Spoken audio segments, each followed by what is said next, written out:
भारत अपनी स्वतंत्रता के 80वें वर्ष में प्रवेश करने जा रहा है, परंतु उसी के साथ साथ जो कुछ सदन में इस सत्र में घटित हो रहा है वो निश्चित रूप से लोकतंत्र के लिए एक गंभीर चुनौती के रूप में सामने आ रहा है। मुझे लगता है हमारे संविधान निर्माताओं ने यह कल्पना नहीं की होगी कि देश के सर्वोच्च सदन को कोई बिगड़ा दिल से शहजादा अपनी उद्दंडता और सनक के आधार के ऊपर बंधक बनाकर रख लेगा।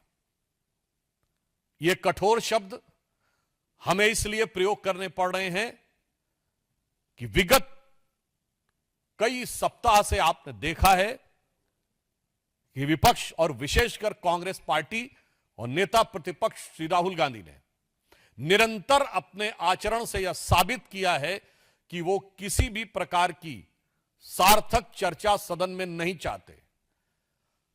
लगातार उन्होंने अपनी डिमांड बदली है, एक के बाद एक।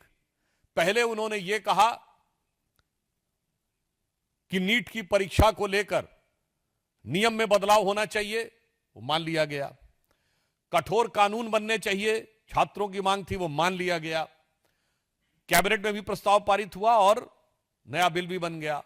उन्होंने कहा कि शिक्षा मंत्री जी का इस्तीफा होना चाहिए, वह भी मान लिया गया। केसेस हटने की बात हुई, वह भी मान लिया गया। हर बार वो एक नई डिमांड लेकर खड़े हो जाते हैं। फिर उन्होंने कहा कि गृह मंत्री अमित शाह जी आकर सदन में बयान दें। अब जब सरकार सदन में बयान देने को तैयार है, गृह मंत्री जी सदन में बयान देने को तैयार हैं, उसके बाद सदन क्यों नहीं चलने दिया जा रहा है? हम कांग्रेस पार्टी से यह साफ पूछना चाहते हैं कि हर कदम के ऊपर आप अपनी एक नई डिमांड खड़ी कर रहे हैं और जब वो चीज पूरी कर ली जाती है उसके बाद भी आप सदन को नहीं चलने दे रहे हैं। और इससे पूर्व भी सदन में ऐसे अनेक अवसर रहे हैं कि जब अंतिम जवाब दिया जाता है किसी भी विधेयक पर तो कांग्रेस पार्टी भाग खड़ी होती है। अभी आपने देखा कि अनफेयर मींस एग्जामिनेशन में प्रयोग होने वाले इस विधेयक पे भी अंत में वो भाग खड़े हुए राज्यसभा में। वहां से लेके कितने ही ऐसे बिल थे जिनके के ऊपर मतलब वहां से शुरू करिए, जब अविश्वास प्रस्ताव आया था पिछले में, प्रधानमंत्री जी का जवाब नहीं सुना, भाग खड़े हुए। मणिपुर के ऊपर प्रधानमंत्री जी का जवाब नहीं सुना, भाग खड़े हुए। तो आज हम कांग्रेस पार्टी और राहुल गांधी जी से कहना चाहते हैं, गृह मंत्री जी सदन में आकर हर विषय का बिंदुवार उत्तर देने को तैयार हैं, आप भागिए मत। बहुत स्पष्ट रूप से हम यह कहना चाहते हैं, आप सदन से भागिए मत। और इस समय विशेषकर जिस प्रकार का आचरण राहुल गांधी दिखा रहे हैं, उनके लिए मैं एक पंक्ति कहना चाहूंगा कि होंगे राजे राजकुंवर ये बिगड़े दिल शहजादे, और एचएम पीएम जब जब बोले तब ये सदन से भागे। तो अब मैं कहना चाहता हूं, कई बार आपका इतिहास है भागने का, हम आपको चुनौती देते हैं, आप डरिए मत, भागिए मत और सुनिए। सदन में आपको सुनना चाहिए और रांची में जाना चाहिए, मगर रांची जा नहीं रहे, सदन में सुन नहीं रहे। रांची में छात्रों के साथ अनुशासित मर्यादित आंदोलन करने वाले छात्रों के साथ जो पूर्णतः गैर राजनीतिक आधार पर अपनी सामान्य समुचित मांगों के लिए संघर्ष कर रहे हैं, उनके साथ जो व्यवहार हो रहा है उसके ऊपर जहां भारतीय जनता पार्टी ने झारखंड बंद का आज आह्वान किया है, वहीं राहुल गांधी जी के कान पूरी तरीके से बंद हैं। रांची के छात्रों की गूंज उन्हें सुनाई नहीं दे रही है, क्योंकि उनके कान में लेफ्ट साइड के जो ईयरफोन है वो दोनों तरफ लगे हुए हैं और उसकी ट्यूनिंग जो एब्रॉड से होती है इतनी लाउड ट्यूनिंग हो रही है कि रांची के छात्रों की गूंज उन्हें सुनाई नहीं पड़ती है। और इसलिए यह भी साफ हो जाता है कि सिर्फ राजनीतिक आधार पर ही छात्र हितों से उनका कोई लेना देना नहीं है। केवल शुद्ध राजनीति करनी है और संसद के सदन को अपनी सनक और उद्दंडता का बंधक बनाकर रखना है। संविधान निर्माताओं ने कल्पना नहीं की होगी कि नेता प्रतिपक्ष जैसे गरिमापूर्ण पद पर, जहां इवन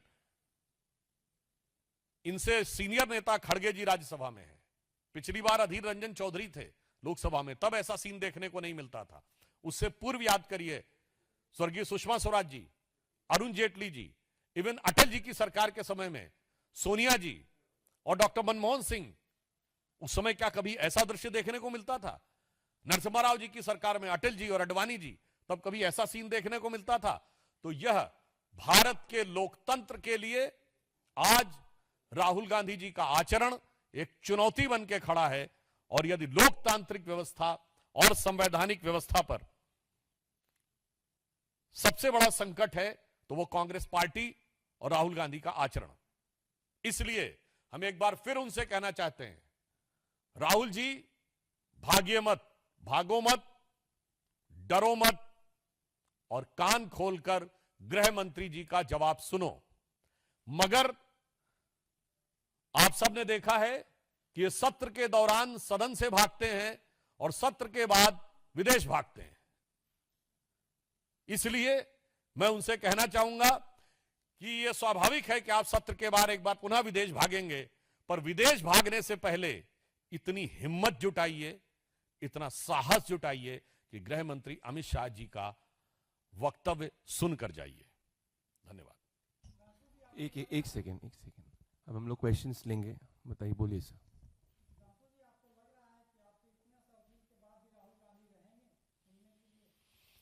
देखिए, मैंने तो आपसे कहा कि अपने आप में राहुल गांधी जी क्या करेंगे या क्या नहीं करेंगे, हम तो आउटसाइडर हैं। मुझे लगता है कि यदि आप कांग्रेस पार्टी के अध्यक्ष से भी पूछें तो भी शायद वो ना बता पाए, और तो और अगर आप राहुल गांधी से भी पूछें कि कल आप सदन में क्या करेंगे, तो मुझे इस बात का संदेह है कि एआई और जेमिनी मिलकर भी शायद ये ना बता पाए कि राहुल गांधी जी कल क्या करने की संभावना रखते हैं। एक सेकंड, एक करके।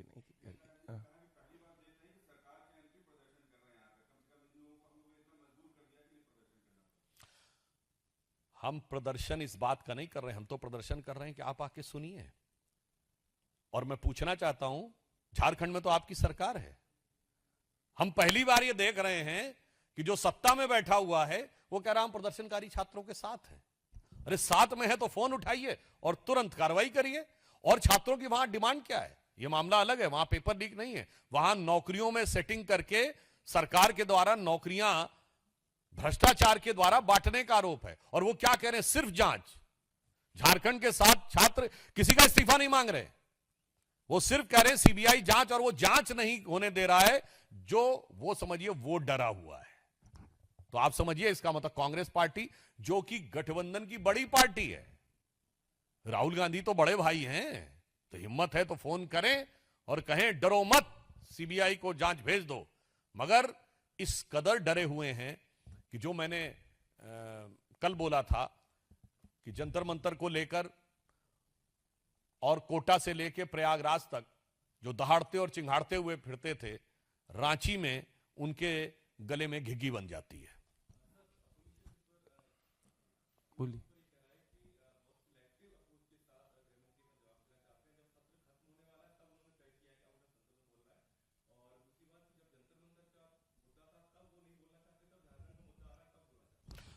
देखिए, पहली बात, सदन की कार्रवाई सदन के द्वारा निर्धारित व्यवस्था से होती है, जो सदन की कार्रवाई बिजनेस एडवाइजरी कमेटी में तय होती है, और उसके हिसाब से जो विधेयक पहले थे उन सारे विधेयकों को क्रमशः एक के बाद एक पारित कराया जाता है। उसके बाद भी यदि आप चर्चा चाहते हैं तो उस चर्चा के लिए स्थान दिया जाता है। जैसा कि संसदीय कार्य मंत्री किरण रिजिजू जी ने कहा था कि संसदीय व्यवस्था से कार्य चलेगा, जो विधेयक हैं उन विधेयकों पर जिस मंत्री को बोलना है वो बोलेंगे, उसके बाद आप चाहेंगे तो हम बात करने को तैयार हैं। मगर मैं कह रहा हूं, कल था या आज राहुल जी बहस से सुनने से, सदन से मत भाग। ANI.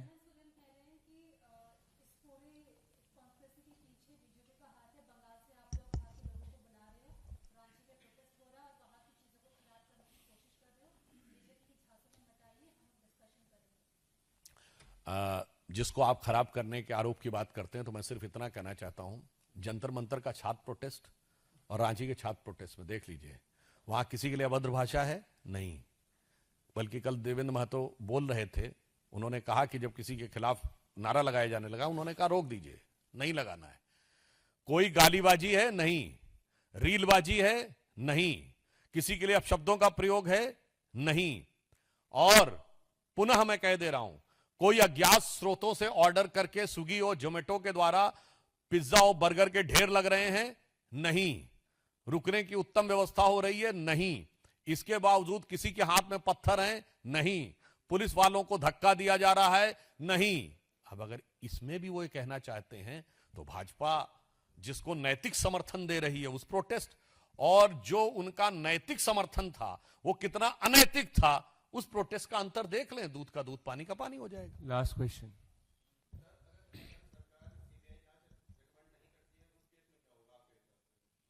मुझे लगता है ये झारखंड सरकार के लिए और उससे अधिक कांग्रेस पार्टी के लिए और उससे अधिक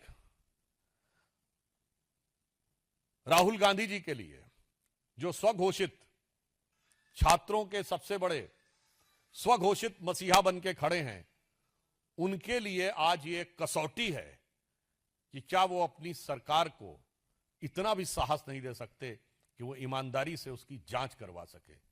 हां, ये बात जरूर हो सकती है कि अगर उनको लगे कि जांच की आंच में उनके हाथ जल सकते हैं, तो ध्यान रखना चाहिए, आपने बहुत से छात्रों का भविष्य जलाया है, तो उस जांच की आंच का सामना करने को तैयार